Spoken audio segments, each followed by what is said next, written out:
Patricia, si tu veux me laisser aller avec ma petite nouvelle avant, parce que ça fait le pont avec Elon.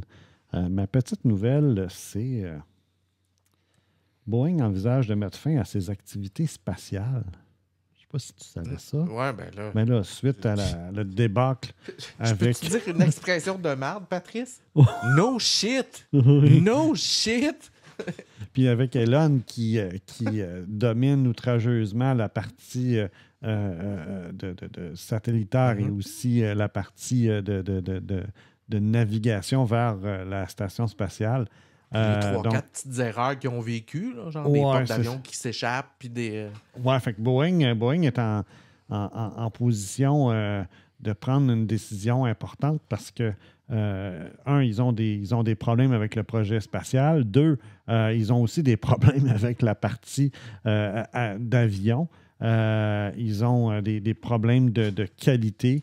Donc, ça fait en sorte que là, ils envisagent, ils regardent la possibilité peut-être de dire on va arrêter de se concentrer sur l'espace, puis on va mettre nos énergies dans les avions. Donc, j'ai hâte de voir ce que ça va donner comme résultat, mais je veux dire, Elon doit être super content d'entendre ça. Là.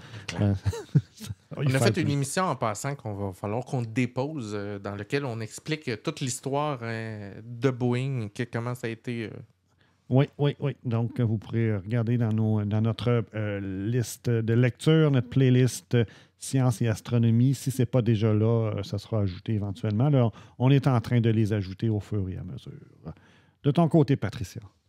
Alors, cette semaine, les Chinois ont découvert, Patrice, quelque chose de complètement fou. Tu connais cet animal, Patrice? Je le connaissais, mais je ne le connais plus.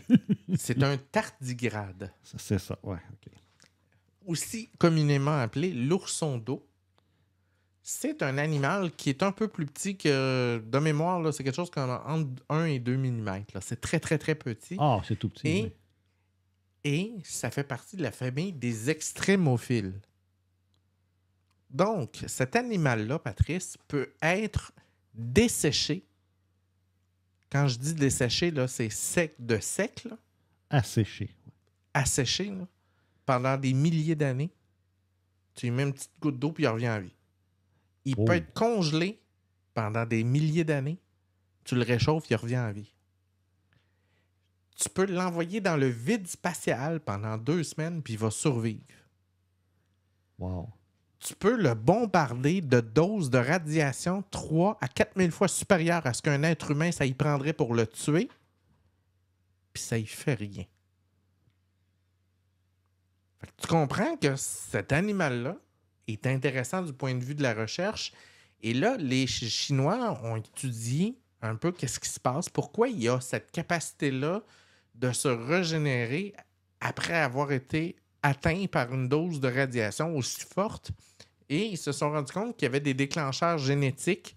Ils ont identifié 3000 gènes qui se déclenchaient suite à une irradiation. Et dans ces gènes-là, ils ont identifié quelques gènes qui produisent une molécule qui s'appelle le bétaléaïde.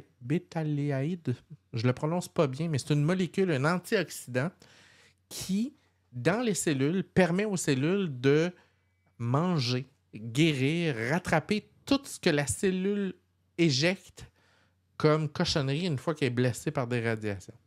Et ils se sont rendus compte qu'en injectant ce produit-là dans une cellule de souris et en l'exposant des radiations, la cellule guérit. Et là, je ne sais pas si tu m'as suivi, Patrice. Oui. C'est pas encore tout à fait au point, mais ça voudrait dire que nous sommes à l'orée d'une découverte majeure qui va permettre éventuellement d'injecter cette thérapie-là, exemple, à des astronautes, de les envoyer dans l'espace, parce qu'un des gros problèmes qu'on a, ce qui fait qu'on n'est pas encore vers Mars, c'est qu'actuellement, les doses de radiation, parce que la personne qui s'en va sur Mars, là, elle en a pour 2 ans, minimum. Oui. Puis les doses de radiation dans l'aller-retour sont telles que ça pourrait représenter un problème. Et donc, on doit shielder le vaisseau et l'habitat là-bas, tout ça, pour prévenir. Et tout ça représente un coût en termes de poids, de contenu, de matériel. Et c'est compliqué, ça réduit, ça complexifie énormément. Et donc, ce genre de choses-là vient rendre l'avenir vraiment intéressant. Donc, peut-être que dans un avenir rapproché, 5, 10, 15 ans, on aura la possibilité de s'injecter un produit et de subir des radiations sans trop de dommages. Wow. Alors, c'était la chronique science de cette semaine.